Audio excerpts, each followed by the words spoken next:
Hey, what's going on YouTube? This is SEO0320, Zenny JVS. So I'm back here again for another review for Gotham. This is the 10th episode? Gosh, Dow. Man, it's just been flying through. Ironically so, name of this episode is Mad City Time Bomb. So a lot actually went down in this episode. I actually really enjoyed it. I thought it was one of the better episodes actually this season because there were real stakes. There were real things that happened in this that move the plot forward, that add more character development. And then I don't know how relationships are going to come out of this the same, to be quite honest with you. And there might be some spoilers in between this review that I'm going to give you guys, but this is episode 10. So the big part of this episode is 2 days left before Mario Falcone and Lee Tompkins get married, which we all know, unless they break the canon completely, this marriage will not last. She's not gonna end up with Jim, but this marriage cannot last. I'll just say that out front. And that's not because I'm just like a Jim Gordon and Lee Tompkins shipper. It's just they can't do that. There has to be a progression at a certain point where Lee is really gonna be there for Bruce and really helping him progress mentally and emotionally. That has to happen. There's no way for him to be Batman that we know from the comic books. Anyway, I'm not gonna go there. But as far as the beginning of the episode, it kind of starts off with like basically somebody trying to use Mario as a target, and they come to find out like they're like, who is doing this? Because the people, they got Blaze and stuff like that, and Jim really is believing that it's something that Mario is hiding. And by the end of the episode, you find out for sure that there's definitely underneath the surface of Mario and reminiscent of the late Captain. I don't know at what point he got exposed, but this man is definitely exposed with the Alice virus. I really feel like the Mad Hatter is doing this and just messing with Gordon. I don't know why. Really don't know why, but there was a moment where I know for a fact that Mario could have been killed by the Mad Hatter, but he didn't. And to me, that would seem like a good explanation of at what point that he did it. But then I remember Mario actually had this thing on his neck. It was kind of like a bandage. So I'm not sure if he injected himself with it to try to fix or correct something or make himself stronger. I don't really know.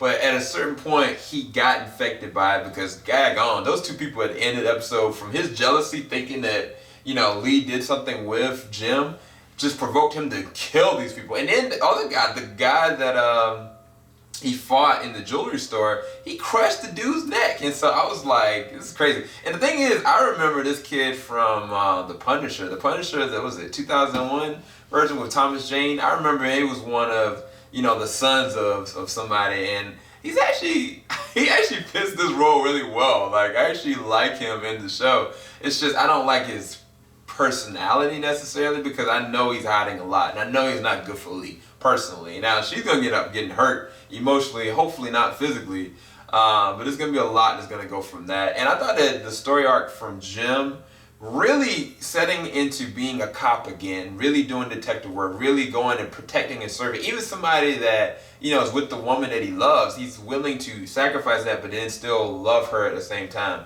And they kind of had their final, goodbye kind of with the kiss, quote unquote, but it's not the end of it. I can promise you that, especially when he finds out what's going on with Mario. The thing that surprised me was Falcone. Falcone will not play, dude. He took a knife, picked the dude's tooth out, found the freaking owl symbol on the back of the tooth, met up with the chick, that made the deal with Bruce, and he knew her by name, and I was like, oh my God, of course he would know. He did run Gotham.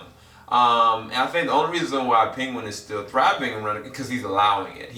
I think at a certain point he was like, okay, he's not gonna burn it to the ground. But his statement to her, if she doesn't stop, was like, I will burn Gotham to the ground. I was like, dang.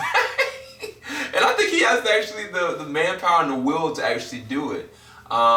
It's just really interesting to see that huge power rift where she had to kind of fold back and like, all right, I'm not gonna kill Mario for now, but I think that she never said that somebody wouldn't. So I think it's gonna be interesting to see what is really Mario involved in and what is actually going on. I thought that whole plot and that arc with Falcone involved with it, I thought that was actually really good meat in terms of story. But then you got the Bruce and Barbara situation that I thought was actually pretty good. I was wondering if they would readdress, their emotional stuff that's going on and how he was upset, that Barbara kind of declined that they were in a relationship, and the fact that she was like, why does it even matter what she thinks and this, that, and the other, and why can't we just be who we are and work into it? And I like the way she phrased that, but I can tell why he was upset about it, and the thing about it, and I'm even learning this in like having a relationship and having a fiance, is that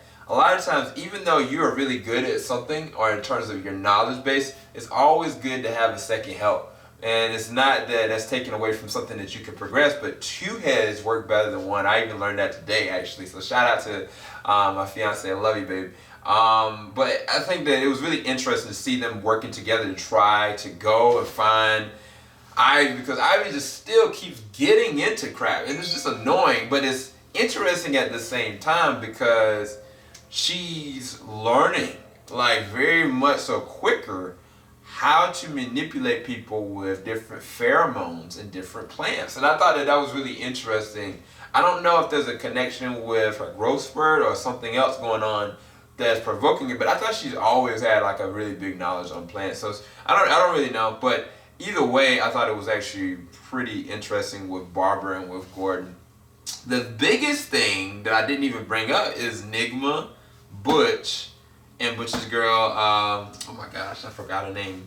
What is her name? Oh my gosh, Tabitha. And basically Nygma thinks that Butch killed Isabella, and he didn't. And he basically is torturing both of them. I don't know how I want to see how he actually got these two, because Tabitha is no pushover at all. So Nygma had to have had help. And then the other side of that is with Butch, and I don't know where he found. I thought that was a huge plot hole that they could have really kind of filled in a little bit better instead of some of the stuff with Ivy. But either way, like that whole torture sequence with Butch was pretty rough.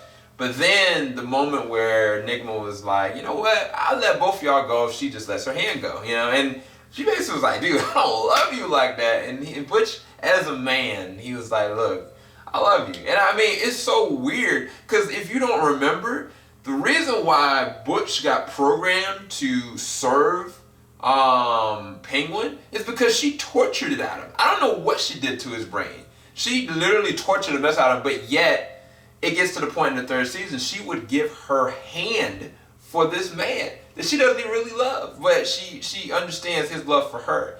And I don't know if she's capable of love, but she gave her hand for him, and that was pretty beautiful. And then the other part of that is Barbara. Barbara was doing her investigative work, and I was like, yo, Barbara is actually pretty serious, and I don't know when it got to this point that she's come from being weak to being freaking a little anxiety driven to crazy to bat crap crazy to now very just cunningly, not psychotic, but I don't know. She's just one side or the other in terms of her strength of just losing it or her cunningness of kind of going back and forth. And I don't know, man. It makes her a better character. So the writers are doing something good with her this season. And I think that her finding, both of them was actually really key, especially after the freaking hand got cut off. I was like, that was actually a really good CG scene, and I thought that they acted it very well. But the thing that messed Nygma up was when Butch was like, yo, I'm gonna shoot her just like I shoot her, or I shot her, and he knew for a fact that's not how she died. So then he knew he was wrong. Now, whether it clicked in his head that it was Penguin, I don't know, but I know for a fact that Barbara's gonna play on his weakness with that, and she's gonna put those two against each other, and oh my gosh, I don't know what's gonna go down. But either way, I thought it was actually a pretty good episode. I give it a 9 out of 10. Hopefully you enjoyed this review. Keep it locked. JVS, we ain't gonna stop. Y'all have a blessed night. Peace. Oh, happy Thanksgiving.